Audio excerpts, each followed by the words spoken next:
we are back again for another week of pro wrestling goodness on the Ring Generals. I am the Outlaw John Rogan, joined as always by these two awesome gentlemen. Aaron Turner, you are skipping being in the swamp at Gainesville to watch the Florida Gators take on the U to hang out with us here doing the show. How are you, man? How are you feeling?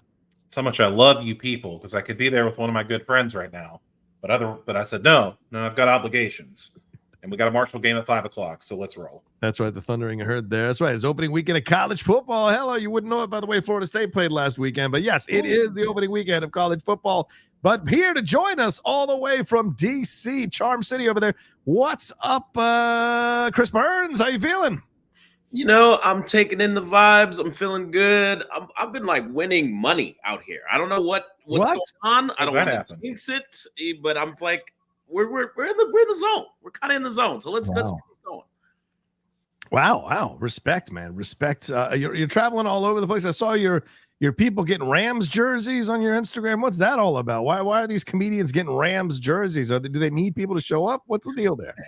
That was the first ever Hollywood Black Comedy Festival 4 years ago. First ever show done at the YouTube Theater in my hometown, Inglewood, California. Right on. And we have the fourth iteration of it this Sunday. Deion Cole, Nate Jackson, Corey Holcomb, Ryan Davis, Dominique, Henry Coleman. It's going to be blast if you're in the LA area. Come through. There's very few tickets left, so if you can get them. Still no Jay Washington. I swear to God, I don't know what's going on. I love it. But we had so much to get into with wrestling. I know Bash in Berlin is about to happen or is starting the pre-show now. We are so we appreciate you all hanging out with us live. Maybe some of you got both of them on at the same time, but we got predictions for that show, predictions for No Mercy. We're talking about big news stories of the week and also some buy or sell stuff. So strap in, everybody, and please remember Streamlabs and Superchats are open. So send in your love. Streamlabs are right there for you, and the address right above Aaron's head there. But the super chats as well. Send them in. We'll answer them as we go along through the show. So, Aaron, all right, take us away, brother, man. Where are we going first? That electric intro. Now we got to get in the doldrums because some bad stuff. I was not expecting this, man. We lost Psycho Sid, Sid Vicious, Sid Justice. Any way you say it, Sid Eudy. We lost him this week. He was trained by Tojo Yamamoto, who trained other stars such as Jeff Jarrett, Bobby Eaton, Jackie Fargo, and one of my good Facebook friends, Wildfire Tommy Rich, former NWA World Heavyweight Champion. Sid got his start in Tennessee thanks to Randy Savage and Lanny Poffo seeing him work out. He adopted the gimmick of Lord Humongous, which is a ripoff of the Mad Max character, of course. Sid would then have a brief run in World Class Championship Wrestling in Dallas, where he would change his name to Sid Vicious, a ripoff of the musician from the Sex Pistols. He then moved to WCW and formed the Skyscrapers tag team with Dan Spivey, and they were managed by a young Teddy Long. Look at him. I love it. Fun fact about the Skyscrapers. Sid was eventually replaced in the group by some young up-and-comer named Mean Mark Callis. Yeah. I don't know whatever happened to that Mean Mark guy, but hope all is well. Sid would then join the Four Horsemen in 1990 as a bodyguard, feuding with Lex Luger and eventually the top babyface in the company, Sting. In 1991, Sid Justice debuted in the World Wrestling Federation. Justice probably had his biggest well-known moment in the company to date in 92, making it to the Final Four of the Royal Rumble, eliminating both Hulk Hogan and the Macho Man Randy Savage. Of course, Hogan pulled Sid over the top rope in a real heel move, allowing Flair to win the World Heavyweight title, and that would have Sid to face Hogan at WrestleMania. Sid did return to WCW in 1993, but was released soon after an issue with Arn Anderson, as in he tried to kill him by stabbing him with scissors. Anyway, moving on. Let's just gloss over that. He then returned to WWE in 96, capturing the WWE Championship from Shawn Michaels and losing it to The Undertaker in the main event of WrestleMania 13. Sid then had a brief run in ECW in 99 before returning to WCW in July of the same year, where Sid would defeat Kevin Nash to become the WCW World Heavyweight Champion before being stripped of the belt due to WCW wanting to go with an entire new roster and new blood of up-and-comers. After a catastrophic leg injury, it's well known, I don't need to show it to you. Come on. Yeah. Sid would essentially retire from full-time competition, showing up occasionally on independents and WWE reunion shows. Sid Eudy was 63. Yeah. 63, man. It's heartbreaking on so many levels to lose him at such a young age. I think it's was it cancer, right? He'd been fighting cancer for a bit, and then eventually took him. And if you saw him in the later years, he was almost unrecognizable, a little thinner, a little smaller, but still, when he came back on that Raw 15 years later to fight, was it one member of the one-man band? I forget his name. Heath Slater, that's right. To see him come back, he still looked like, he could still sell the story in the ring, if not maybe wrestle as strongly as he used to. It was fun to see him. And look, Sid was never the best technical wrestler, but he delivered a fun story in the ring. And I got to tell you, he was one of the few people who I legitimately was afraid of when I would watch them wrestle. Like him, Pillman, and the Wild Samoans are like in the Mount Rushmore of scary people. I never saw Abdullah the Butcher in person or on TV, so he would probably go up there, I guess. But like Sid was one of those guys, you never knew what was going to happen. But I'll tell you what was been surprising for me, and this is a negative on my end because I haven't done a lot of research on Sid, seeing all the positive tributes from people. I mean, Booker T was so sweet in talking about him. All these people talk about how he paved the way for them and spoke for them, fought for them, how great he was with the kids, how much he loved doing all that kind of stuff. So there is this other side that not a lot of people know about or got to see that I love is coming out in these tributes. This was a guy who really loved the people in the business, loved the business. Him and Arn, that's a separate situation. Whatever happened there, I'm sure there were words exchanged and some liquor involved. But like overall, it seems like people have nothing but really, really positive things to say about him. And in the world of professional wrestling, that is rare. So the fact that he is still beloved by the fans and the wrestlers speaks volumes. And I'm sure a lot of people felt the pain of losing someone at only 63, which in my age isn't that fucking far away. So it's crazy. So Chris, what are your thoughts on Sid, man? Oh man, the ruler of the world, softball legend. You understand me? I mean, oh, dude. Yeah, I mean, there's very. I can't make it, bro. I got a game. I can't make it. Legendary, utterly legendary. But dude, Sid was special. Yeah, I think that's the best way to put 100%. It. Like, when you carve someone out of stone to say this is what a professional wrestler looks like, and pure sports entertainment, you know what I mean? I don't know how tough Sid was in real life. I don't remember, a lot of stories necessarily about him beating people up or whatever backstage or in bars. But dear Lord, this guy was terrifying, utterly terrifying. Were the promo skills a little of Jace? Absolutely. I mean, we got the famous I have half the brains that you do promo with the Outsiders, which I watch, I think, once a month. But dude, I think I became aware, like really cognizant of Sid in 92 when he was I think it's Beach Blast 92, where he teams with Vader as the Masters of the Powerbomb against Davey Boy Smith and Sting.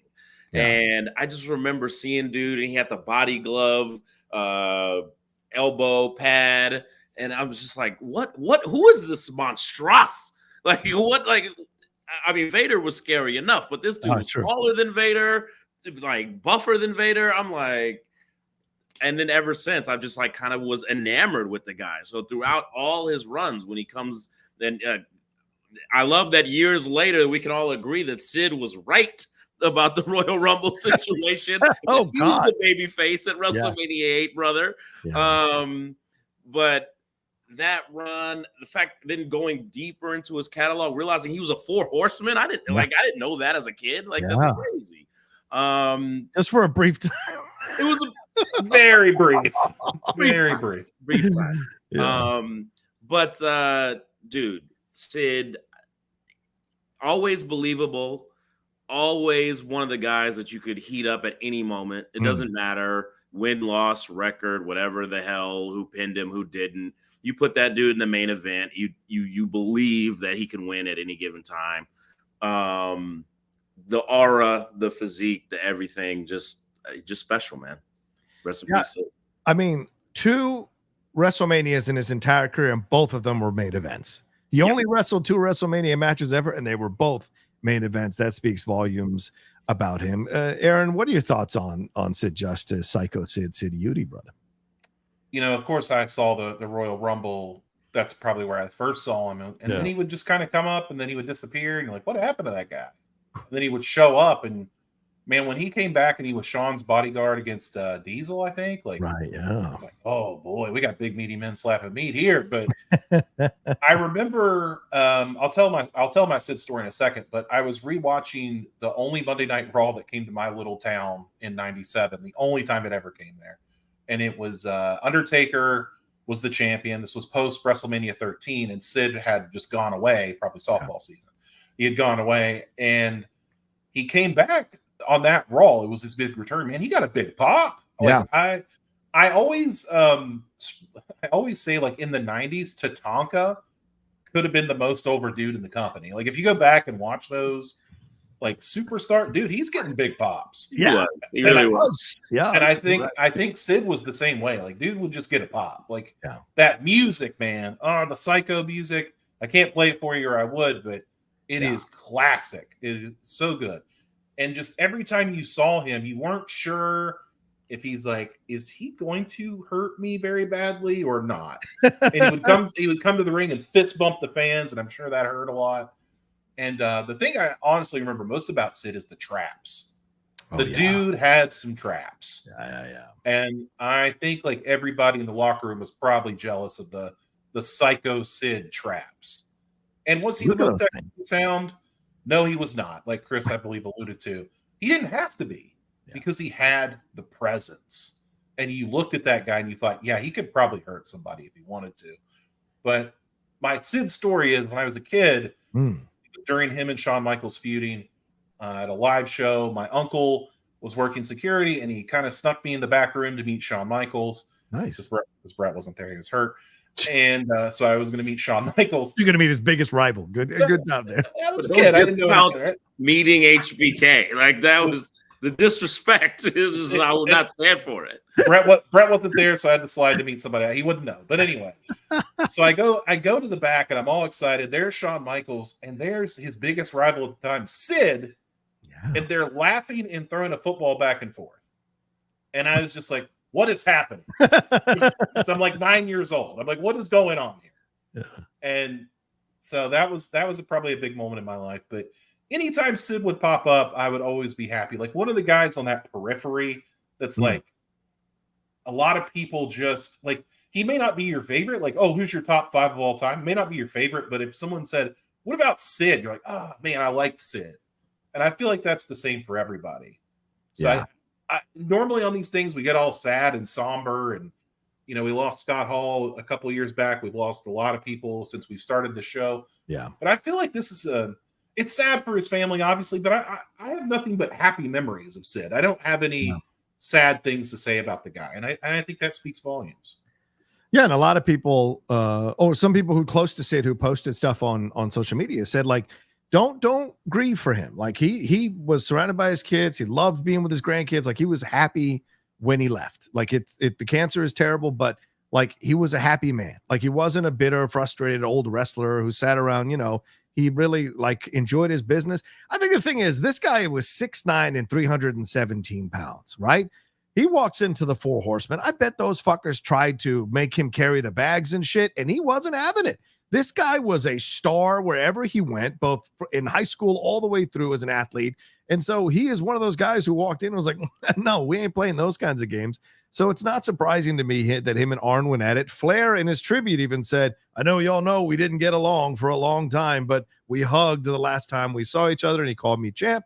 And that's the thing, you know, and that's growth, you know, and clearly Sid was a guy who had his feelings, had a very strong belief in himself and how he was going to be treated. And that was that. And I rewatched his commentary about Hogan, because now I've turned on Hogan big time. Like, I just want that man to just go away forever. And his conversation about what happened at after like the Royal Rumble stuff and going out and how they were booed. I mean, the fact that Hogan thought Vince set him up to get booed against Sid, and he was crying like a baby about it. Like, the more you hear about this stuff, you just kind of go, like, there was guys who had their heads on screwed on better than Hogan did in a number of situations. And I have never been willing to give the credit in that direction, but lately I am. And the Sid story just was like, Jesus, here's another example, because he was jealous, because he wanted to defend his spot on the top. He threw a hissy fit about Sid because he was intimidated by Sid. And Sid, if he'd been better on the mic, slightly better in the ring, that guy would be a legend, a Rushmore legend, because as Chris said, he is carved out perfectly to be a professional wrestler.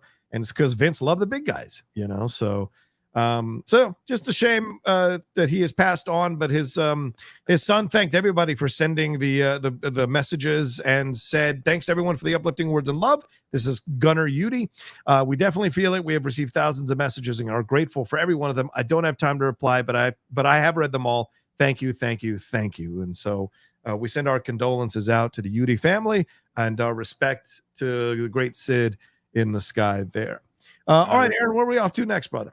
Well, before we go, I actually wanted to give Sid the last word, because he's not in the WWE Hall of Fame, which feels like a crime. What? It's not in there. It's a crime. It feels like a crime, even though he has a Legends deal. So if people say, why would you put Sid in the Hall of Fame? Let me have Sid have the last word. Because I am the master and I am the ruler of the world.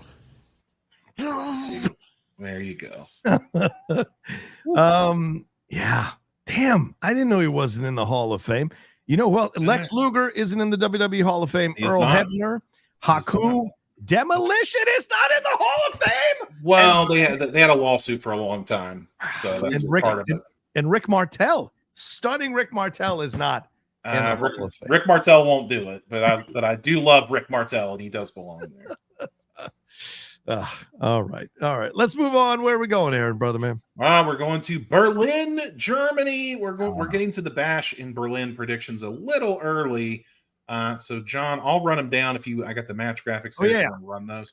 Let's do it. So we'll start with Bash in Berlin predictions. Of course, that happens here in just about 40 minutes our time. So we'll start off with the WWE Women's Tag Team Championships. It is the team of Jade Cargill and Bianca Belair versus Isla Dawn, and that's the first one. There we go. And Alba Fire. So Chris Burns, who you got in this tag team affair? Never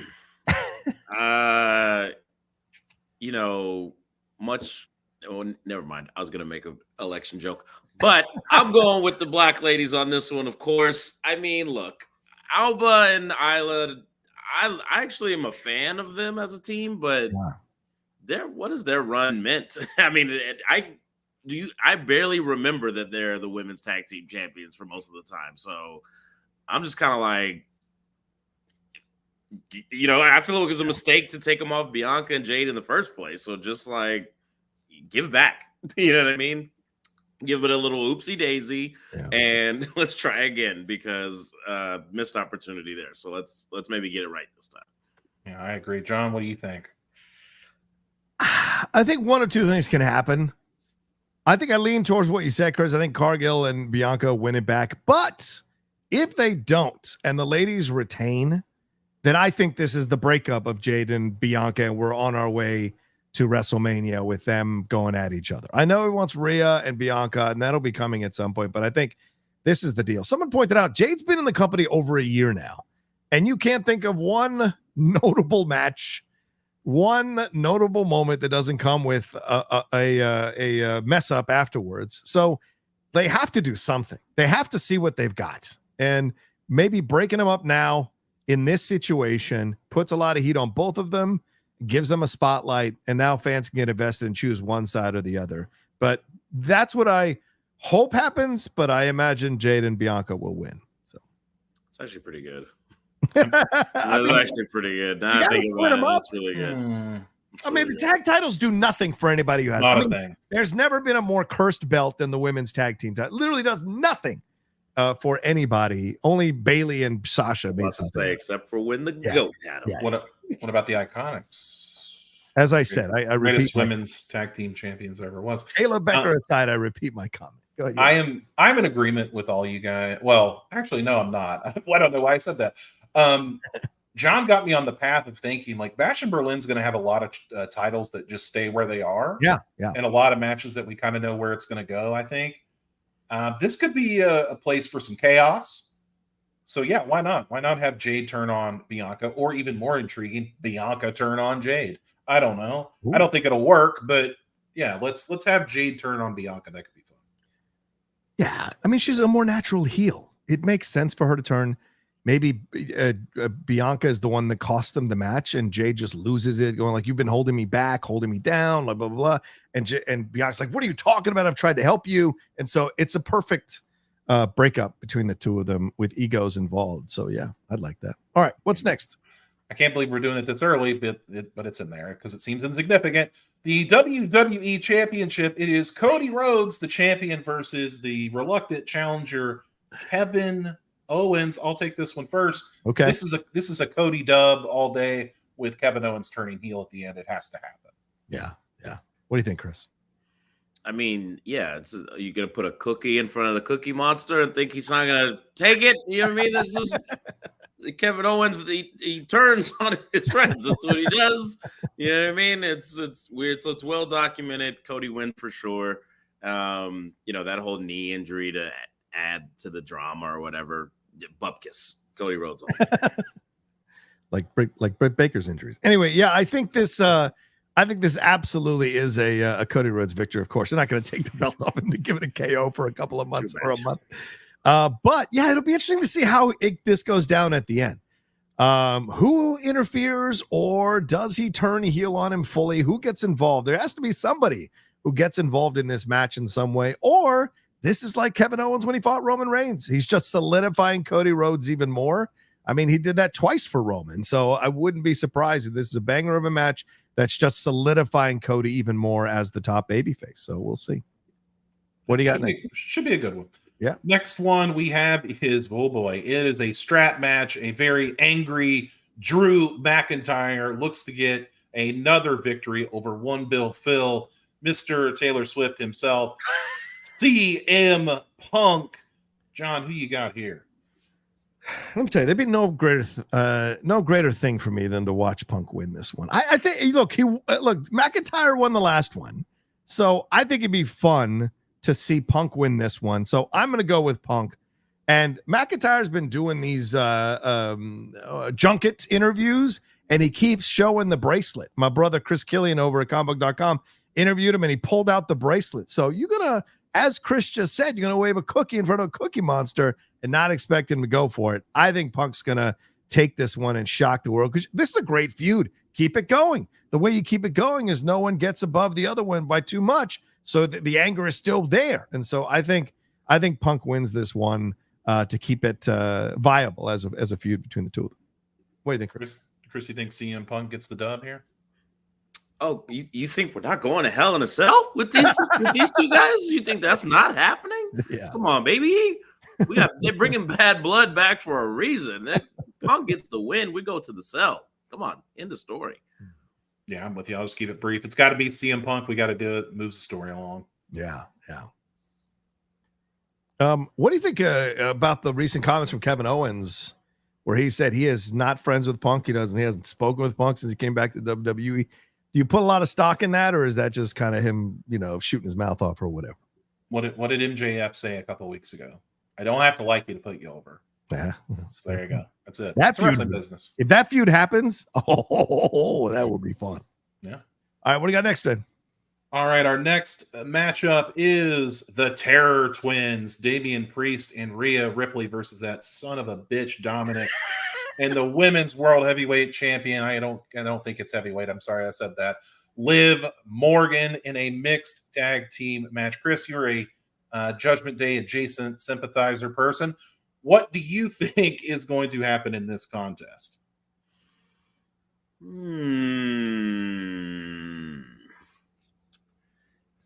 It's kind of boring if the Terror Twins win, right? It's kind of it ends the feud. Yeah, it's just more tasty and delicious if if Dom and Liv walk away with the victory here. I think because it's kind of over. I mean, no, I'm going with the heels. It's just better. It's just better. Yeah. And I don't know how.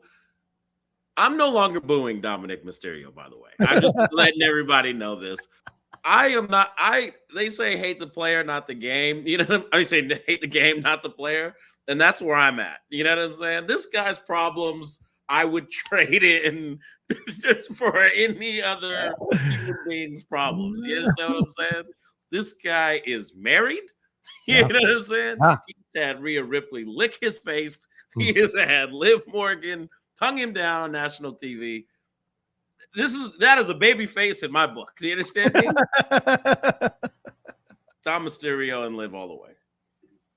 He makes a lot of good points. John, who you got here? Yeah, absolutely. Dom and Liv win this one with help from the Judgment Day, the new Judgment Day. There's no way they don't get involved in all this. And like you said, you have to keep the feud going. You have to keep raising the stakes, raising the odds, so that when they overcome the odds, they actually are the underdogs in that situation. And I don't think we feel like they're the underdogs yet. And so I think you have to keep this thing going for a little while, for sure. What do you think, Aaron? The difference between the two teams at the moment is that Dominic and Liv have people that have their back. Yeah, right. And Damian Priest and Rhea do not. Yeah. So they've got about three dude advantage over the other team. So yeah, Dom and Liv are going to win. And I feel like we're going to get a push towards that Damian Priest, Finn Balor for Bad Blood, I think is what we're going to get. There we go. So that'll be fun. All right. What's our last match here, buddy? Man, main event. It is our namesake. It is the Ring General himself, the World Heavyweight Champion, Gunther, versus the guy that will be the 17-time champion before it's all said and done, Mr. New Contract himself, Randall Keith Orton. John, who you got here? I mean, come on. It's we're the ring generals, damn it. So I think Gunther wins this one for sure. But this will be fun. This is going to be a fun. Randy is massive now. Randy likes the hits. Randy likes the rough stuff. So to me, so to speak, and so to me, exactly. I'm looking forward to this one. I think it's going to be a barn burner, but full of blood and a lot of bruises. But I think absolutely Gunther wins it at the end. And Randy, in essence, putting Gunther over even more. So it makes sense. What do you think, Chris? I just wonder how many chops Randy's willing to take. Yeah. I mean, his body's been through it. You know what I mean? And that is no ho when Gunther comes back. Yeah. And can I say, I want to say something. Not often do journalists ever really make their retraction as loud as their, I guess, accusation or whatever. But I just want to say that I rallied and I ranted against the name change of Volter. Yes, you did. And you know what? I was wrong. Wow. I want to publicly and loudly say that I was 100% wrong. Gunther works. It's just as good, if not greater. He's risen to the ranks without any sort of blemish, without any sort of detraction from his momentum. Yeah. Hey, man, even the Darkitect can be wrong at times. You know what I mean? It's, and as a member of Imperium, like, I'm always going to support him anyway. You know what I mean? So I got to absolutely go with my guy, Gunther. There you go. For the win. No, he's Imperium. Were you actually in Germany last night pumping up Ludwig Kaiser? Because he got a heck of a response. Good for him. I mean, I may have told you guys that I'm in DC, but this is a pretty nondescript hotel. You know what I'm saying? So who knows what might happen tonight? It looks German. All right. Yeah, definitely. Gunther by 1,000. I think I've got Gunther at the same money line as Tennessee versus Chattanooga, which I think is currently sitting at Chattanooga plus 100,000. Right. So I'm gonna take Gunther on that one. Well, before we leave, we have to talk about LA Knight. Who? LA Knight. Yeah. That's right. He's got an open challenge at Bash in Berlin for his title. So nope. Is that not happening? No, that happened on SmackDown last night. Oh, okay. So the match happened last night. Oh, okay. My LA bad. and Ludwig Kaiser. Oh, okay. All right. So there you go. There we go. All right. I thought it was happening at the actual pay-per-view or per-view line. My bad. All right. So where we let's keep going. I'm gonna put in breaks on my own with the audio. Let's keep going. What do we got here, Aaron? Where are we off to next? Can we also just say about the podcast version that we don't control what ads they put on there? Because I got some really funky ones. Like, we don't control that. So leave us alone. Is there an issue with? I didn't know there was an issue. There's kind of some weird ones, but we'll just leave it at that. All right, we're moving on to the legendary segment known as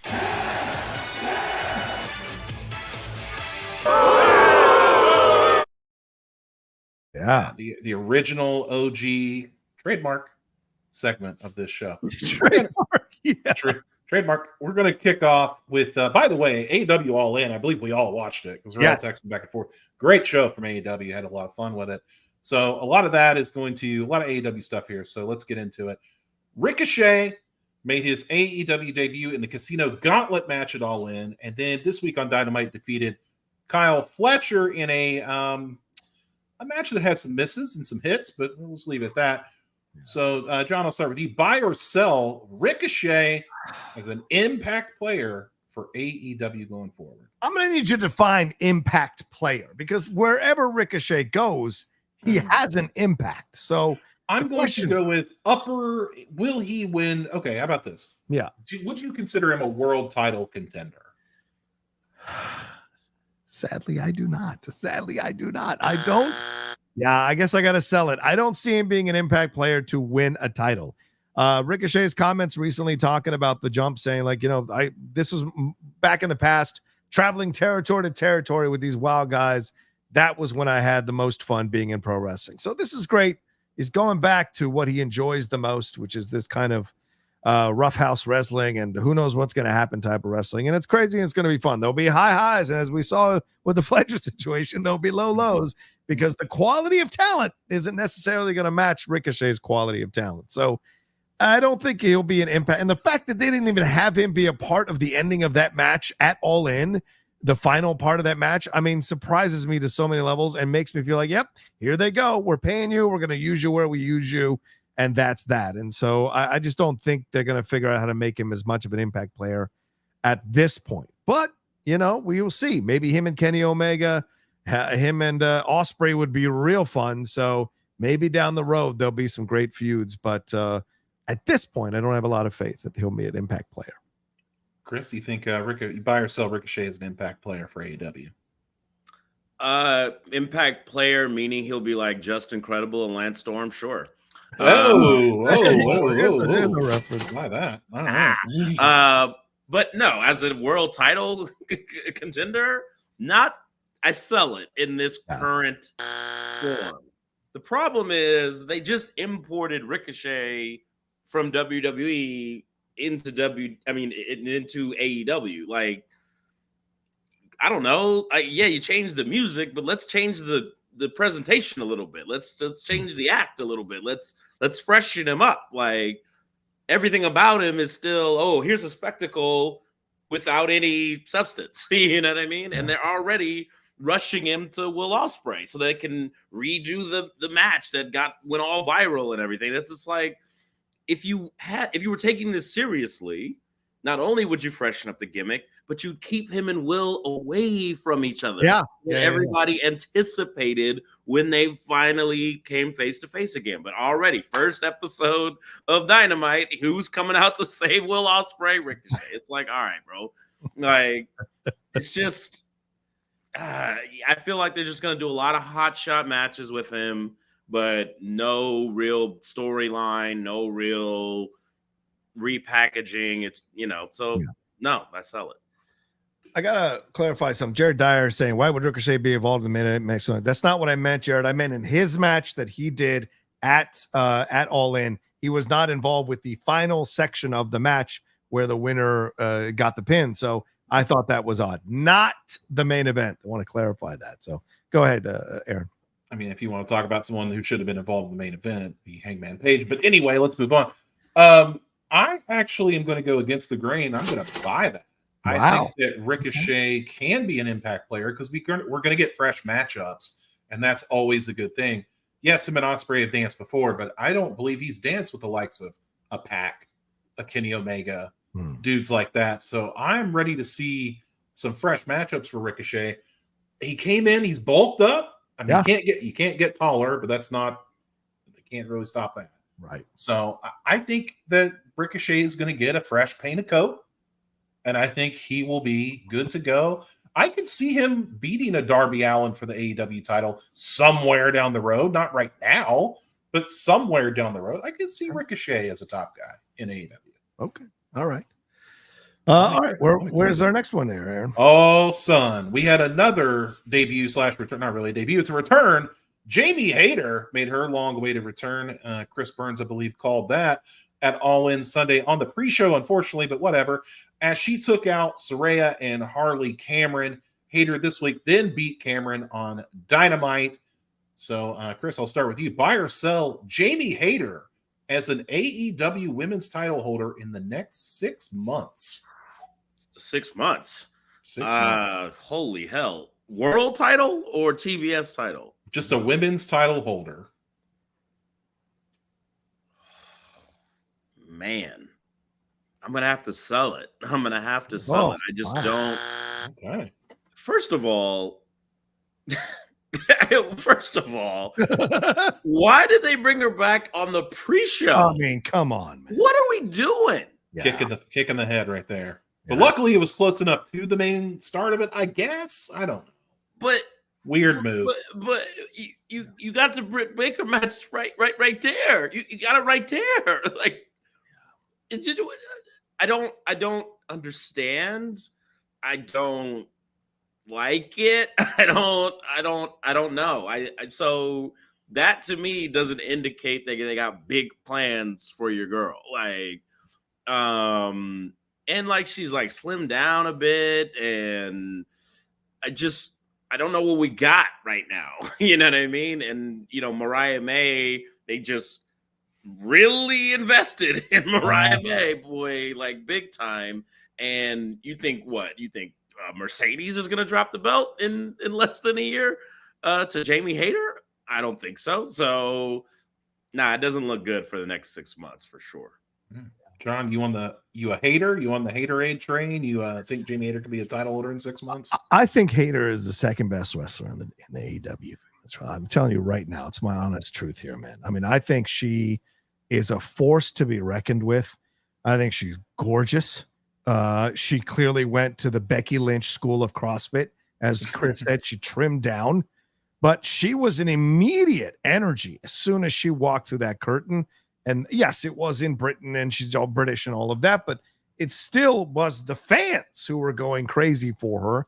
I thought she was unfortunately unfairly buried when she won the belt behind Britt Baker, who was taking all the spotlight shine after she won the belt. It was so frustrating to hear that they have issues behind the scenes.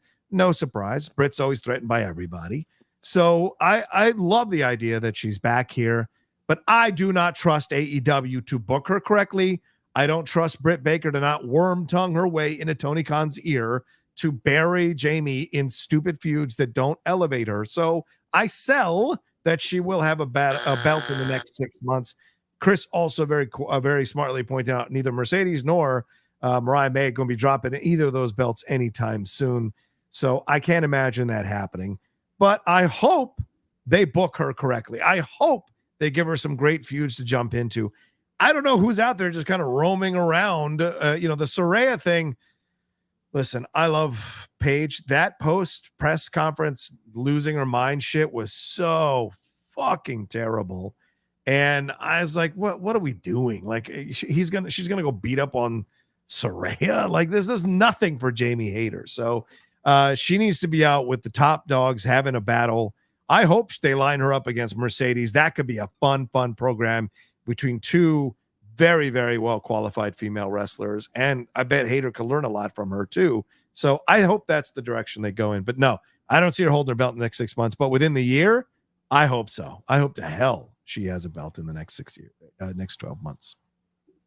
I'm going to just give it to her tomorrow, dude. Okay. Give it to her tomorrow. The thing I like, the thing I like most about Jamie Hayter, and the thing that really can make or break a women's match, is the ability to look like you actually want to hurt somebody. Yeah. And that is Jamie Hayter to a T. Like, whether she does or she makes it look like she wants to fucking hurt somebody. Yeah. And she's not pulling punches. And I respect that very much so. I think she's great. I'm glad that she's back. She looks better than ever. She looks ready to go. And like you said, John, a boost of energy to that division. Yeah. What a boost it got over the weekend with the Mariah May, Toni Storm blood feud. Yeah. And then quickly just farted it out during the Mercedes and Britt Baker match, which was not good. Horrific. And I don't think that Mercedes is to blame for that. Let me be clear. Yeah. Just a bad match. Anyway, that wasn't the question. But yeah, Jamie Hayter, I could see her winning the world title from Mariah May, and I could see that Toni and Mariah have another cage match, first blood, lights out, whatever they want to call it, Texas Death, Bunkhouse Stampede, whatever they want to call it, against each other. And I could see Jamie Hayter slide in there and get that women's world title back. I mean, think about Hayter, Mariah May, Toni Storm, Mercedes. That's a nice foursome to have rolling around your belts. So, and you've got some young ones coming through as well. So, yeah, you got Willow and Anna Jay. Sky Blue. I mean, there's pieces there. There's pieces. Yeah. Please don't give me Britt. I agree. And all these people trying to say Britt, that Mercedes was a bit slow. I was losing my fucking mind seeing some of that analysis, for God's sakes. And was she really injured? Has she really been injured? I don't know what the deal is. I got to address this real quick. This guy, Curvin Abreu, is in here. He says, you guys thinking about wrestling all day, every day. Go do something else fun. Your whole life will revolve on wrestling. Real fucking sad. Then says, whole life revolve wrestling. Real sad. Meanwhile, he has an avatar of the Miami Heat. So who is having their life revolve around what? You dumb son of a bitch. I swear to God, I love assholes who come in here and do this kind of stuff, so I feel bad for them in so many ways. All right. Where are we going off to, Aaron? Thanks for the view, pal. All right. Next place that we're going is, sorry, I got the wrong cursor there. Okay. We are going to this. Oh boy. I love this. Machine Gun Kelly. Oh, he's a musical artist. If people don't know, and I don't blame you. If you say so. Yeah, sure. He was on Logan Paul's Impulsive podcast this week, where he said the following in regards to Randy Orton. So let's listen to this. I was in the ring yesterday, just coming to say what's up to Logan and see what we could work out for the show. And I saw Randy Orton, and I remember seeing Randy Orton, talk shit about me. And I was like, I there's a point where I'm like, I'm going to practice like a new version of myself. And then 3, 2, 1, I'm like, fuck that. Hey man, fuck you. Wait, really? Yeah. You did. I don't know where you were, but I remember all my boys were sitting there like, oh no.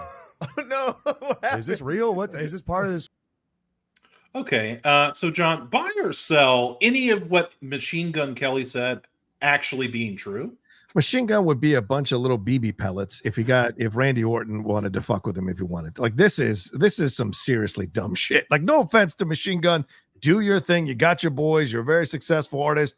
You got Megan Fox for a little while. Respect to you, brother. You fuck with Eminem and got your ass handed to you. But look, do your thing.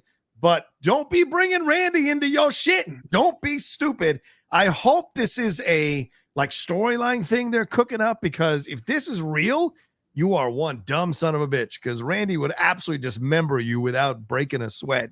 And I don't understand why you pick a fight with a guy like Randy, especially Randy as yoked as he is right now. It makes no sense to me at all.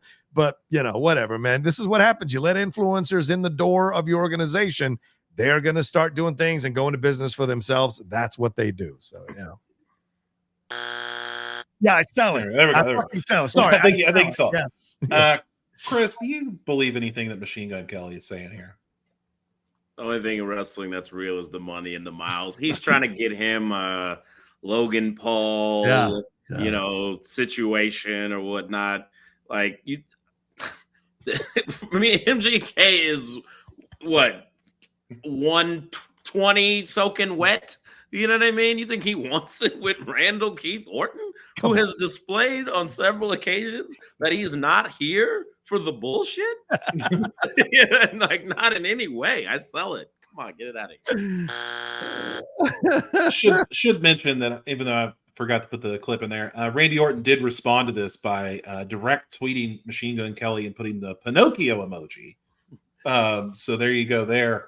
Yeah, I'm actually going to buy that Machine Gun Kelly said this to a mirror or to like a cardboard cutout of Randy Orton, because there's no way on God's green earth he went up to Randy Orton, Mr.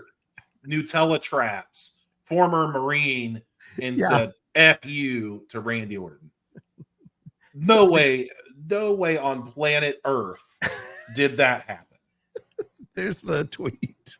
Yeah. Pinocchio with the eyes. I mean, it's such a perfect he just buried him with that one tweet. Just absolutely buried Do we have eyes on MGK? Does he have a giant handprint on the side of his face? Really? That's the only way I'd believe that he went up to Randy Orton and said, fuck you. No way. The only thing that could have made Machine Gun Kelly's his words more false was if Dave Meltzer reported it. All right, we're going on. Wait, I want to say one thing. Someone said in the chat, I wish I could find it real quick, that like Eminem made MGK switch genres.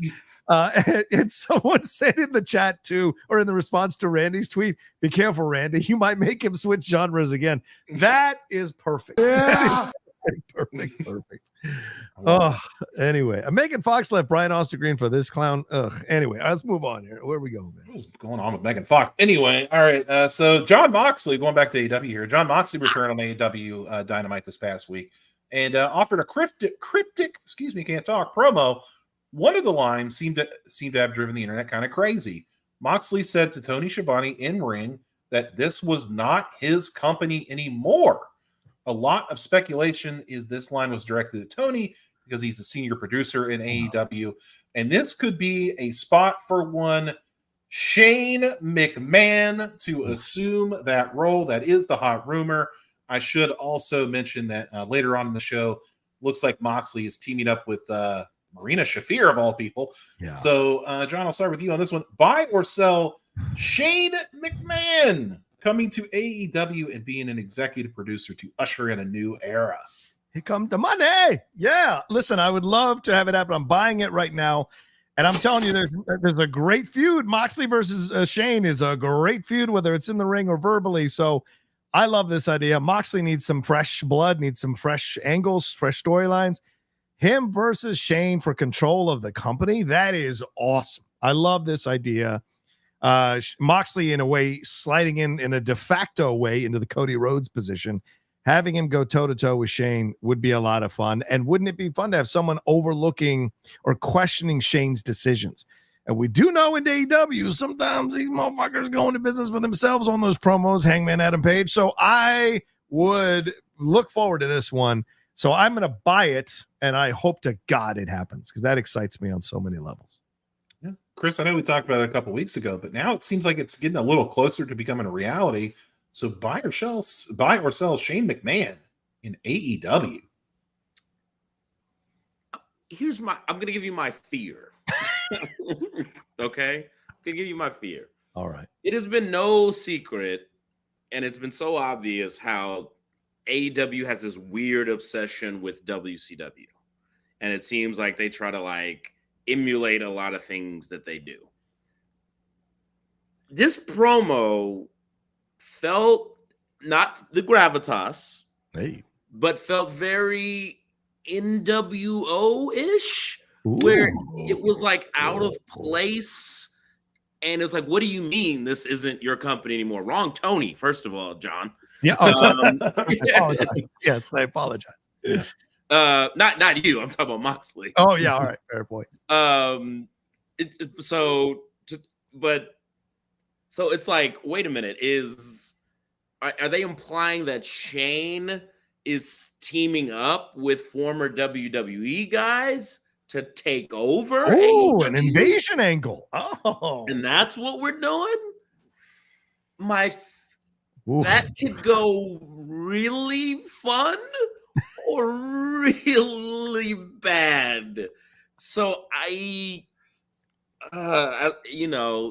but Frank, you beat me to it. If it is WCW 2000, sell it all day long. If it even is a fraction of as good as the original NWO thing, then I'm all for it. I mean, I'm all for Shane being in the company anyway. I think that he has a good mind for the business, regardless of what he did at the Rumble. Yeah. They need some semblance of stability. They need someone with some cojones backstage that's going to tell the damn talent, like, you don't just do what the hell you want to do around here. Yeah. So I think Shane can be all those things. You know what I mean? And look, when they talk about a lot of the ideas that Shane McMahon had, you know, backstage that were shot down, he was ahead of his time. He wanted Vince to buy ECW. When they did get ECW, he wanted it to be all internet show. Yeah. He, you know, Raw Underground, for as nuts as it was at least innovative and a fresh thing. You know, he wanted to invest in UFC very early. Like, Shane has his finger on the pulse, you know what I mean? So it could be really good, or again, it could be really bad, but I'll buy it for now. I need, maybe you guys can clear this up, maybe the chat can clear this up. Is the Blackpool Combat Club still a thing? Oh, geez, I don't know. Wheeler Yuta and what's Claudio, like, they won the trios titles, but it was with Pac because I guess Moxley was hurt. So it's like, but Moxley like, they don't hang out. Like, he wasn't with them. He wasn't with Danielson when he won the. I'm fucking confused. Like, somebody help me out with that. I don't think Mox is in it anymore. Oh, okay. I think the other guys are sort of in it. You know what I mean? And, you know, it's so distasteful to jump from stable to stable. I just don't understand what, you know, Mox, if you're going to join something, be a part of it, man. Like, really represent. Ridiculous. I agree. Props to Mox for letting it go, letting the hair go. Yeah. And I like this. I like Jon Moxley when he's just kind of unhinged. The matches, no, not really.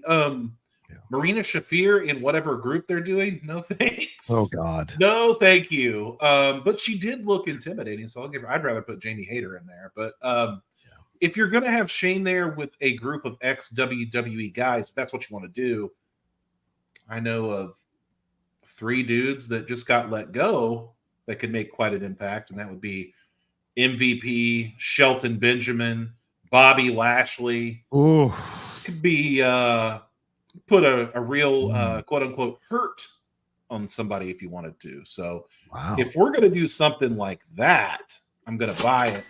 But yeah, it's a tentative buy because if they don't do this and they just kind of allude to Shane McMahon and nothing happens, he doesn't show up, that's a punch in the face, and people are not going to like that. Shane could be like the Caitlin Clark with the Indiana Fever type thing, leading those brothers into the AEW. I'm just saying it could be something. I'd be down with that. All right, so Shane McMahon leads it in, and he's the Caitlin Clark, and then the Bucks with Diana Taurasi. You know what? That fits. That fits. That fits. Yeah. Wake up, never mind. Anyway, all right. Is that all the buyers? I got one to throw in if we're done with it. All right, let's throw it in here. Gentlemen, I got to get your thoughts on this. This Vince McMahon series, docuseries, was announced this week from Netflix. They have set their premiere date. This will be September 25th. This is weeks away. We will absolutely be covering this documentary on this on the show. It consists of 6 one-hour episodes. Here's the synopsis real quick. It chronicles the rise and fall of Vince McMahon, controversial businessman, co-founder of WWE, from his transformation of the WWE from a small regional business into a global entertainment powerhouse to the explosive sexual misconduct allegations that led to his eventual resignation. They are claiming this is a deep dive into McMahon's life and the enduring franchise that is the WWE. Gentlemen, Janelle Grant and her people are not involved in this, have not been interviewed for this particular series. How much do you buy or sell this being a series that actually explores these allegations and puts them out front and center, considering Netflix is going to be in business with WWE in January of 2025? So, Chris, I'll go to you first on this. You said it. I mean, as much as WWE current wants to distance themselves from Vince McMahon, you can't avoid it in a documentary about the man. His whole life was WWE. Yeah. And now you have this new partnership, with this company at Netflix. I don't think that they want to go against the best interests of their new partners. So I think that's what the piece is probably going to be, trying to delineate the man from the company. Yeah. But it's not going to do anything to make the company look bad. That's for sure. So I sell it being a like warts and all, sort of look at Vince McMahon. Yeah. Aaron, what are your thoughts on this? I think, and I'm trying to quickly look it up here. I believe that WWE also distanced themselves from this. Mm-hmm. So yeah, I will absolutely sell this of getting anywhere to what the real story is about Vince McMahon, because he's not going to let people in, number one. Yeah. And we're just going to have a lot of talking heads, and I don't know. I don't know if we'll ever get the real story. Probably won't get the real story until Vince is dead. So for now, I'll sell it. Yeah, I understand that Janelle might not have been part of this because there's a legal case going on, and maybe her and her lawyers didn't want to be involved in this. But if you're going to promote it as a certain thing, you got to own up to what you're promoting. So I'm selling this because they're not having her involved in any way. And here's the deal. Chris Smith, who did Tiger King, is the one behind this, and Bill Simmons. And Bill Simmons did a powder puff piece on Andre the Giant. That was such a let's kiss his ass for 90 minutes type of thing, where it explored none of the drama or controversies involved with Andre. It's a very sweet let's love Andre for 90 minutes doc. Chris Smith did the Tiger King thing. That Tiger King guy was doing all kinds of terrible shit, but by the end of the documentary, you actually liked him. So this is why I don't trust that they're going to actually go in warts and all on Vince and not have them try to have you like him by the end of this damn documentary series. So I absolutely sell it. And it frustrates me because if this is just ass kissing shit, it feels very disgusting, so to speak. So we will see though in the end. And I hope Janelle Grant's people come out after every episode, if they discuss the allegations, and give their side of it if they can on social media. That would be great to see. So all right, that's it for buy or sell, gentlemen. Where are we moving off to next here, Aaron? We're going to NXT, and we're going to talk No Mercy, which takes place tomorrow. John, if you'll run those down, I will. Yep, I got them. Take care of that. Do it. So go right ahead. Oh, you want me to? Oh, sorry. Oh, yeah, let's do it. Sorry about that. Yeah, let's do it. All right, No Mercy. Here we go. This is the NXT situation here. Wes Lee taking on Zach Wentz in this match here. Interesting battle between these two gentlemen. All right, Aaron Turner, I go to you first. Who you got on this one? Former partners, former tag team champions in NXT before Zach Wentz was exiled and has now been walked back in the door. I'm going to go with Wes Lee because they seem to want to be doing something with this heel part of Wes Lee, which feels like it's underdeveloped, but could develop into something. I'll go with Wes Lee here. All right. What do you say there, Chris? What do you got on this one? Yeah, seems the momentum's more with Wes at this point. He gets more from the win. That I think that's an easy call. That's easy work. Wes Lee. Yeah, I mean, he's coming back from that injury, so I could see him. They want to keep selling him that he's back and he's 100%. So absolutely, Wes Lee takes this one for sure. All right, let's move on to the next one here. Obafemi versus Tony D'Angelo. Man, I'm looking forward to this one. NXT North American Championship. This is going to be a barn burner and a half. Chris Burns, who you got on this one? This one's tough. Here's why this is tough. Because you would have thought Tony D'Angelo was going to the main roster. Oh, yeah. You know what I mean? Like, I mean, there were reports that he was going with, one of the members of his family and everything. Yeah.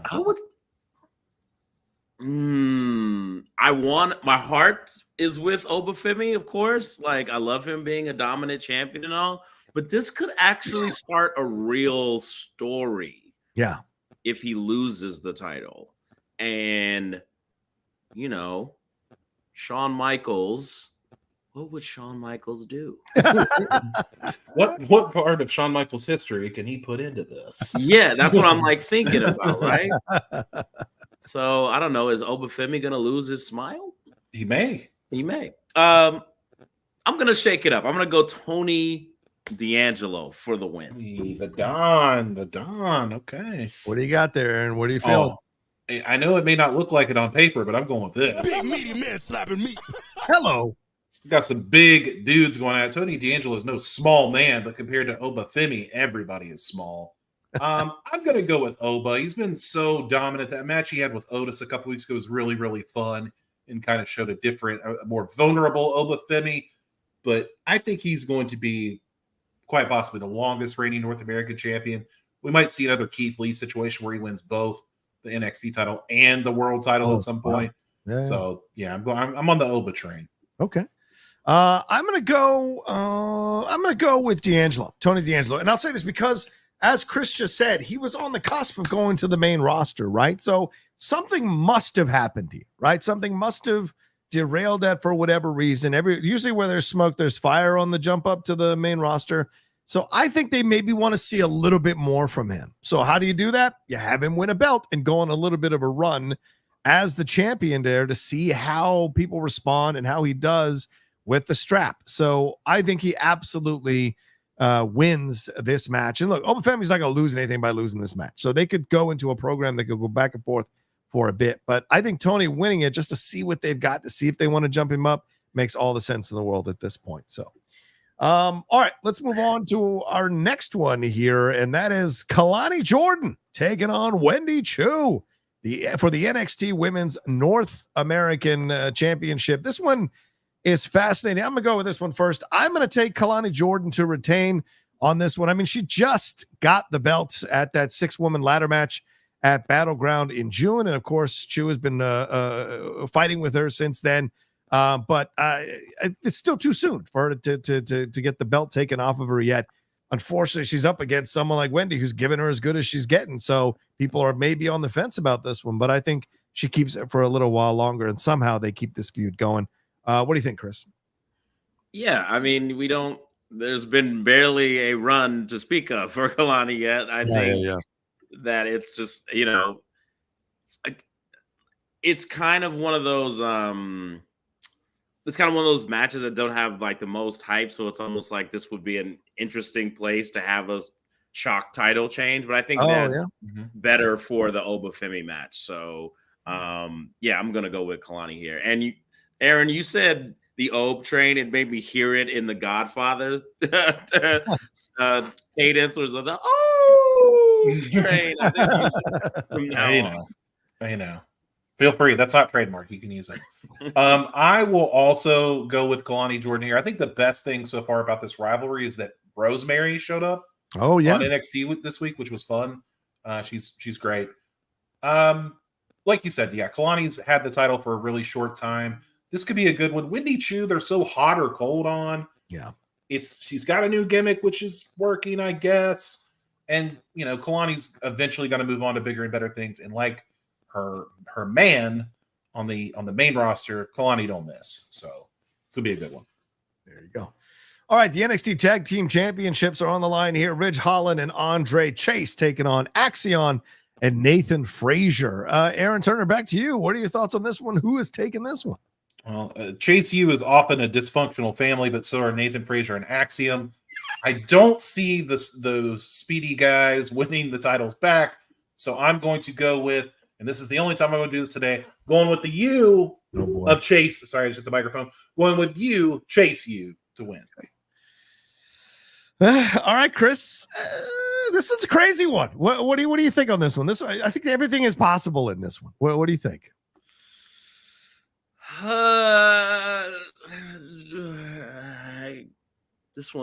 This is a tough one too. You give your thoughts. I gotta think about this one. I'm gonna go Chase U because they just won it, 2 weeks ago. So I don't see them dropping the belt this quickly. But that being said, Chase U is much more fun when they're chasing than when they're champions. So I think maybe they realize, okay, we gave him the moment. This is like a dusty, okay, you get it for a couple of weeks, then we're going to take it back. So I don't see them losing, but I would not be surprised if the other gentlemen win this one because it seems like it could be that kind of craziness to have Frazier and Axiom win this title and then put Chase back in the chasing position, which they're, as I said, people love seeing them in. So yeah, what do you got? I'm giving you enough time here. You certainly have. Okay, I would say yes, the recency of them winning the title, but it almost feels like they're setting up the kind of rivalry where they trade the belt. You know what I mean? Yeah. But I'll go with Chase U. I'll go with Chase U to keep it. I hate that. I hate the uncertainty of that pick, but Chase U. Yeah, I'll go with Chase U. Fine. All right. Got it. Aaron, you already said it. Do you feel this? Do you change your mind? Did we change your mind at all? No. Okay. Not one bit. All right, let's move on to Roxanne Perez putting her NXT Women's Championship title on the line against Jada Parker here. What are your thoughts on this one here, Aaron? The biggest dub here is the render. That's all I'm saying. But Lord. Is this a spot where we see a Julia? Is this a spot where we see a Stephanie Vacour show up and we in WWE NXT goes from, AEW had their women's moment where it's like, all right, things are moving in the right direction. And then NXT just goes, they put that right, they give it the big shot in the arm by adding two of the best women on the entire planet to their roster. Could be that. So yeah, I'm going to go with Roxanne Perez. Jada Parker, as good as she is and as popular as she is, she's got a long time left in this business. Yeah. And I just don't think it's her time. But I did enjoy her saying she's going to slap Roxanne. Roxanne, yeah, go ahead and try it. And then she fucking did it, which was great. Great moment. I like Jada Parker a lot. Huge upside, but Roxanne's got this. Yeah, it's too soon for Jada to win it. It's just a little too soon. I think they see a potential here, and maybe they want to see how she plays with Roxanne here throughout this feud and this match. And so they want to see what they have down the road because Roxanne is one of, 2 or 3 women who've had the belt twice at NXT. It's not that many people that have had the belt twice female-wise at NXT. So that speaks volumes about how much faith they have in her. And she's well overdue for a jump up to the roster. So I think she retains it, though, to keep this thing going for a little bit. But this is, Aaron, you said this in our text chain, this is another golden generation of women who are coming up here in NXT. And it's going to be tough for anybody who's currently holding belts right now to keep them and not jump up or lose them. So I think this is, I think Roxanne wins here, but I think this is, she's on borrowed time at this point as a champion and will be losing that belt at some point real soon, I think. Off the top of my dome, yeah. the only women I can think of that have also been 2-time NXT champions are Charlotte Flair and Shayna Baszler. Mm-hmm. So it's pretty good company to be in if you're Roxanne Perez. That is, especially with Shayna's run in NXT. People don't get it confused with the main event roster run. She was a beast in NXT. Absolutely. All right, last match here for us to give our we skipped Chris. We skipped Chris. Oh, we skipped Chris? Oh, sorry, Chris. Go ahead. Sorry about that. Aaron went on so long. I apologize. Go ahead, Chris. I would have said Roxanne Perez a few days ago.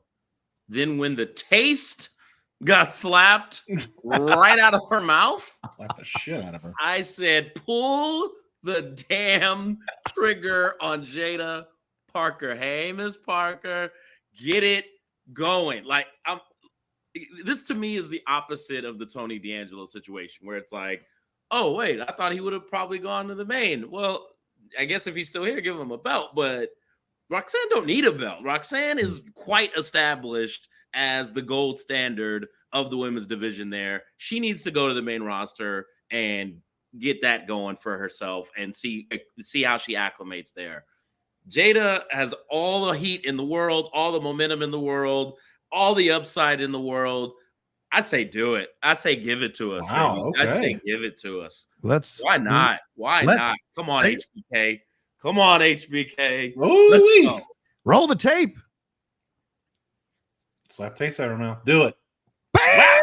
Oh, wow. Good. No hesitation. No pulling punch. So give it to me. Give it to me now. Slap me in the face with a title change. Wait, Let's go. Okay. I was like, wait a minute. Fucking Whoa, that's what I meant. Sorry. All right, Chris. I'm sorry I skipped on that one. So you get first dibs on this one. Say his name and he appears. Joe Hendry. say his name and he appears. I believe in Joe Hendry. There it is. Ah! Joe Hendry taking on, fresh off his new intro with the Hardy Boys. Joe Hendry taking on Ethan Page for the NXT Championship with Trick Williams as the guest referee. Give me a break. This is so much fun. Chris, who you got in this one? This is a lot of fun. This is tremendous. However, I think as I said last week, remind me, where is Joe Hendry signed? Say his name and he appears. Damn it. Joe Hendry is not an NXT contracted wrestler. I just don't feel like I just don't feel like they're going to let him go back to TNA holding the NXT championship. Now, I don't think this is something that Shawn Michaels wouldn't have pitched. Right. But right. I totally, the higher ups, are probably like, absolutely not. 100% no, 1,000 times no. So, I believe in Joe Hendry, but I believe in contractual obligations. That's a t-shirt. I believe in contractual obligations as a t-shirt. All right, Aaron, what are your feelings on this one, brother? Like I love Mr. Hendry, but all I'm saying is ego. Like Ego's been great since he came into NXT, and I like what he's doing. I like Ethan Page. He's gonna win. That's all there is to it. You think Ethan's gonna win, huh? Absolutely. I disagree. I'm gonna go against both of you guys. I think Joe Hendry. I believe in Joe Hendry. Like he's in the room with me. It's gonna pop out of that closet. I think absolutely Joe Hendry wins this one. I think they do have a little bit of a fun deal here because it's the NXT title. It's not one of the main roster titles. It's the NXT title. So I think they could have a little fun with this and put a shine on both sides. And I think it wouldn't be an issue for him to win it. And the anger and the frustration that you would see if Hendry won the title here from Ethan Page, that could be fun. Would Ethan Page show up? Would he chase Hendry to his federation? Is that possible? So I think there's a fun thing to be done here between the two. And I think that could actually be a suggestion from Shawn. And as long as they keep control of it, and I think he trusts both of these guys to keep control of it, I think this could be fun. So I think Hendry would be shock of the night to have him win this whole thing. So I got him. I got to predict. Hey, look, I lose no money. I'm just excited. So I think Hendry could win it. So I'm going from the heart there. All right. Well, there's NXT No Mercy. For fun, we've got a few more. Got a few more predictions here. We'll start with today's matchup. It is the Marshall Thundering Herd versus the Sea Wolves of Stony Brook. What the fuck? I'm going to take the Herd to beat Stony Brook at home. Who you guys got here? I don't even. I know Stony Brook is a college, so in no way do I think they'll beat the Marshall Thundering Herd. So yes, I'll take the Marshall. Chris, who you got? Are either of these schools accredited? I don't. What? Excuse me. Marshall's a two-time national champion. Excuse me. What? In what decade were they national champions? At the time, it was called AA, but it still counts. Still counts. Maybe you know of their best player in school history is an NFL Hall of Famer. His name is Randall Moss. Maybe you've heard of him. I do know Randy. I remember when he played. And Chad Pennington's son, Chad Pennington's son is taking the snaps for Marshall today. It's beautiful. Well, I hope he doesn't end up like Brad Johnson's son yesterday against in North Carolina against their all those titles Randy Moss won in the NFL. 18-1, Randy. Come on. No. Hall of Famer, baby. Sure. So is Charles Barkley. He's a Niner, Chris. What do you want from me? I don't care, Marshall. Thank you. All right, moving on. We have Florida State Jesus. taking on Boston College. I believe that is Monday. Yeah, tomorrow. So, John, or Monday. Do your Knowles continue the downward streak? Or are they going to pull up the nose here against Boston College? I have no clue what to expect anymore. After DJ laid a massive egg against Georgia Tech there in lovely Dublin, Ireland, I have no idea what to expect in this season.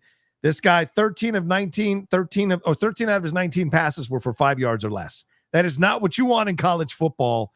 So I have and seeing all the Clemson people and where was he at before? So Oklahoma State people were coming out and saying how terrible he was when he played for them. That makes me less excited for it, but I think we'll squeak it out. But I have no expectation that we're going to win. Chris, them Knowles, or are you taking Boston College?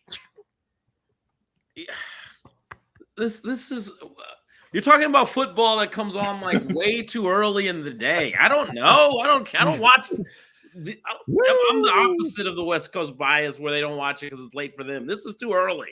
By this time, I'm having breakfast. I'm getting my shit together. Whatever. Florida State. Football's never too early. But moving on, I'm so jealous of you guys that the NFL comes on at like 10 a.m. where you are. It's crazy. Yeah. Anyway, moving on to a less important match. It is the USC Trojans against the LSU Tigers tomorrow in the Beach versus the Bayou Modelo Especial Kickoff Classic. Chris, who we got here? Now we're talking about big time football, baby. You know what I'm saying? Now we're talking football. With that being said, I don't know. That being said, it's a little dicey here. Yeah, I had predicted that we would probably win like 7 games this year. I don't know if LSU was one of them. Life without Caleb should be interesting. I don't know what we got right now. You know what I mean? That's really it. But look, first game of the season, I just don't. God, do I see us going 0-1? I can't do it. I can't do it to my guys. Come on, fight on. No. All right. Well, I'll take it here. I'm going LSU. LSU. Sorry, I was making it quick. LSU. Before they get picked with the heart, not the head.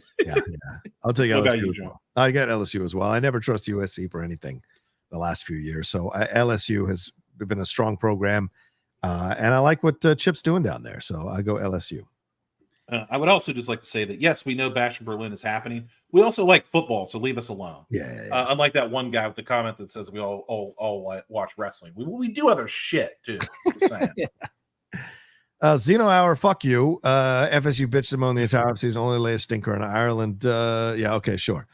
It's not the same. You do know they're different teams. These kids graduate, right? They transfer or whatever. So give me a break. All right. Where are we going next year? Jordan Travis was the whole thing. Streamlabs and Superchats is where we're at now, sir. All right, let's do it here. Justin Toner says, hey guys, I rewatched Sid versus HBK at Survivor Series 1996 this week.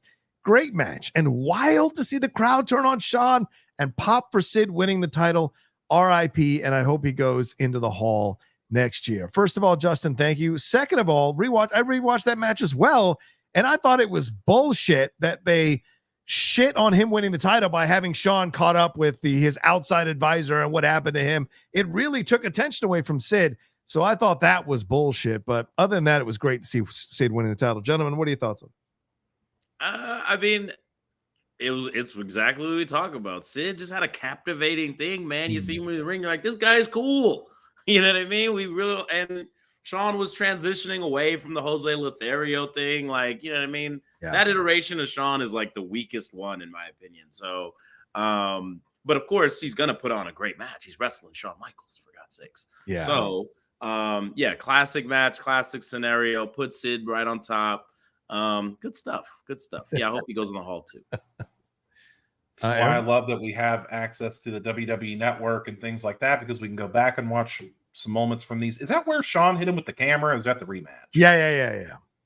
Yeah, I didn't like that. So, yeah, I'm all about Sid. So I'm all about Sid in that one. All right. And all right. So let's take a look at another one here from Francisco Lopez. Hello, Generals. Like Chris, I have on a Royal Rumble shirt, and SummerSlam is soon about to be a 2 nights event.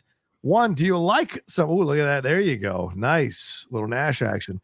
Do you like SummerSlam being a 2-night event? I do. SummerSlam is the WrestleMania of the summer event. So, gentlemen, let's answer that first question. Do you like that? Do you like it being a 2-night event? No. Oh, wow. Leave WrestleMania as the 2-night event because it deserves the 2-night event. I don't like this idea of let's just spend all weekend in a city. That costs a lot of money, man. We've got a lot, like going to Tampa 2 days in a row for me is no big deal, but for a dude coming from, California or Texas, that's a haul. Like don't do that. Just 1 day is good enough. Chris, where's your commitment, Aaron? Come on, baby. Summermania. That's what we're talking about here. Come on. Summerfest, as dude fucked it up that one time. The SummerSlam.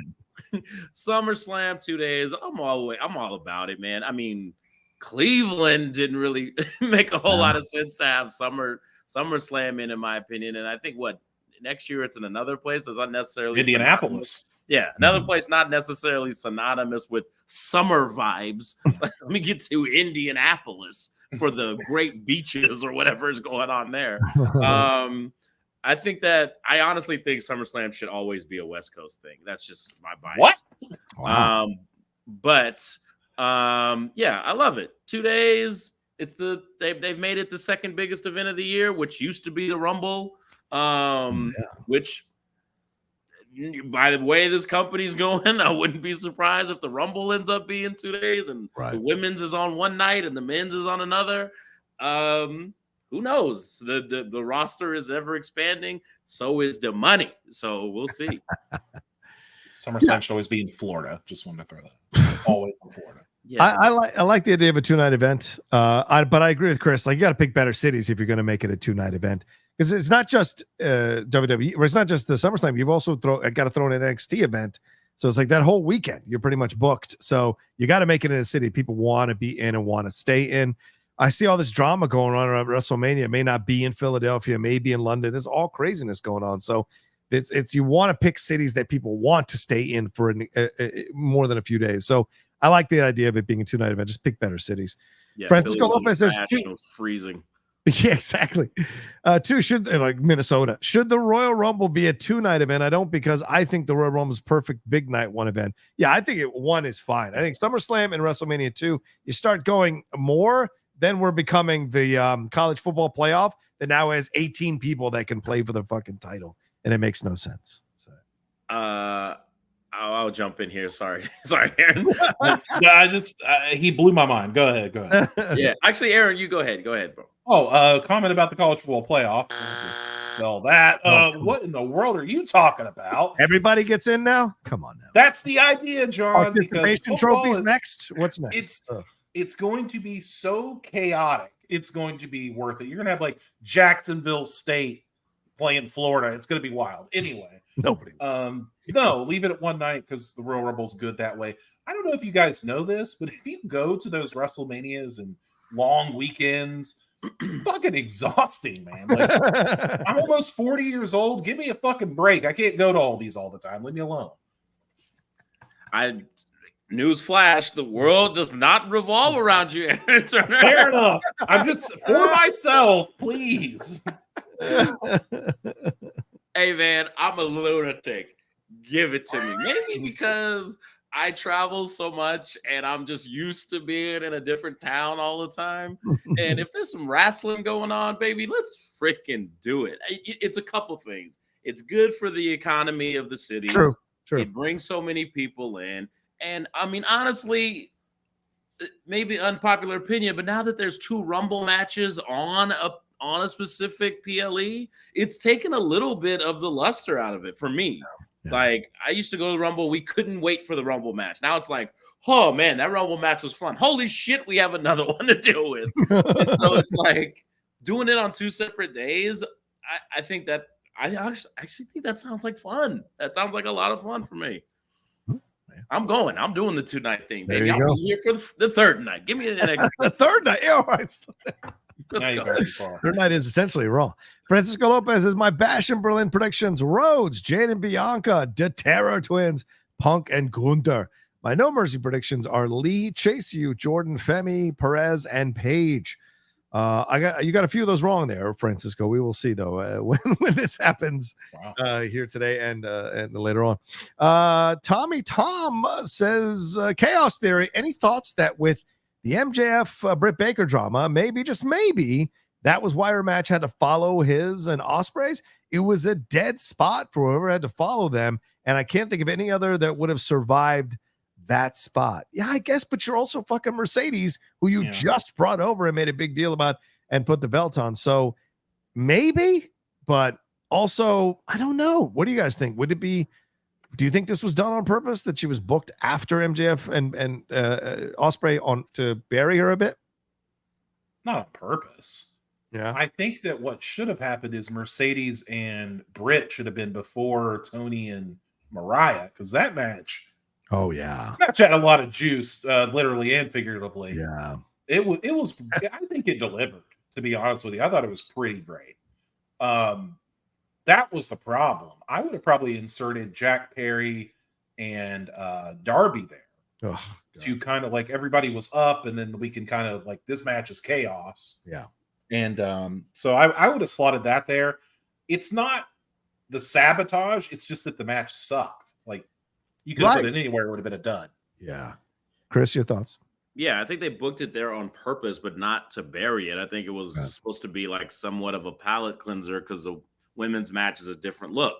You know what I mean? So, but again, you've had several bangers, Mercedes, you know what I mean? And Britt Baker is a decent enough performer. And there was, a story going into there. And there was the intrigue because of the suspension and everything. Yeah. So it's like, you could have played on a lot of different things and you just didn't deliver. That's all. It just, Yeah, I agree with that. No matter where you put on the card, you can still put on a banger match if you both are good wrestlers and have great chemistry. So where you're placed is irrelevant. I don't know many matches are like, oh, they put them on after this match and I wasn't that interested, but it was still a great match. Like there's not that many matches like that. So, I can think of one that had no business being after another match, and that's unfortunately Triple H, Jericho after Rock Hogan. Oh God, yeah, that's the only one I could ever think of in the history where it was like, why in God's name would you book anything after that?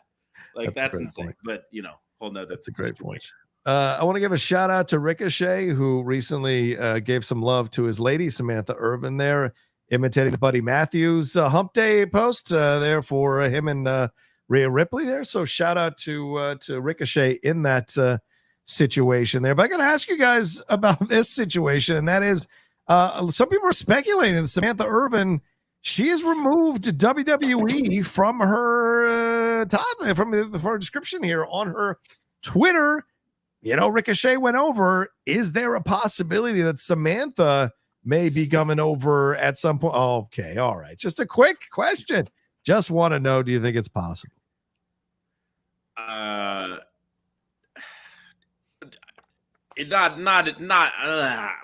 think it would be a big disservice for us, of course, as the fans, but for her as well if she went down to AEW. She's become a staple of the WWE product, and like this is her time. Like this is definitely her time. And she's just gonna go follow dude over there? Like, there's nothing going on. You know what I mean? Like all the like sort of gimmicky side people they have in AEW, like Ref Aubrey and dude from whatever the shit here is in Southern California. Whatever. It's not good. Nick Wayne's mom. Yeah, whatever. It's not good. Just stay in WWE. Yeah. Keep making, we all freaking love you and it's the bigger company. Just stay. It's fine. Yeah. It'll be fine. You can see Rick on the weekend. Are people making a big deal out of this, Aaron? Is it bullshit? Well, I don't know what pictures you're talking about because I wasn't looking. Okay. Not allowed. I'm just saying, like, well, I'm allowed, but I shouldn't. Anyway. First of all, Aubrey Edwards stepping over the person whose foot was hooked in the rope on a choke after she called the tap out was comedy at its finest. Yeah. Tremendous. No, Samantha Urban's not going anywhere. If anything, she would just stop working for WWE. Like we had Kayla on, and she said, like, you know, or we had said that people can do other shit. Like they don't have to just, well, they left WWE, so they got to go to AEW or TNA, or they could do other shit. Yeah. So maybe she just wants to do something else. Okay. Or maybe it's nothing. Yeah, maybe it's nothing. I think she doesn't have to. Maybe she doesn't have to, and so she doesn't, man, because she wants to keep stuff open for numerous things. So we will see. All right, there you go. That's our episode of the Ring Generals. Thank you all so much for hanging out with us. We appreciate it badly. Go and watch your Bash in Berlin, or maybe you're watching us while you're watching Bash in Berlin. We appreciate it badly. Thank you so much. Thanks for the Streamlabs, Super Chats, and the lively chat. Chris, another fun show. Where can they find you, brother, and what you got going on? Chris_please, all things social media, and damn, the Late AF YouTube channel, man. We're at I want to say 4,700 subscribers. Nice. So creeping our way up there, man, doing some numbers. So go check it out. There you go. Aaron Turner, another fun show with you, brother. Let them know what you got going on. You can find me watching my Marshall Thundering Herd at about 5:00 Eastern time as they take on the mighty Stony Brook Sea Dragons or whatever. I forgot what they're called already. So you can find me doing that. Just follow us on TikTok at the Ring Generals. Follow all of our social media if you can. Keep up. Yeah. And yeah, that's it. A lot of Sid remembrances. Great stuff you've been doing on that TikTok there, Aaron. As for me, at The Roca Says on Twitter, Instagram, and TikTok, Outlaw Nation on Twitch. Subscribe to the channel and let us know your thoughts on everything going on. And listen to the podcast. We got the podcast feed out there, so listen to it. Give it some love. Thank you all so much for hanging out with us. Enjoy yourselves, and we'll talk to you next time with another brand new episode of the Ring Generals. Peace.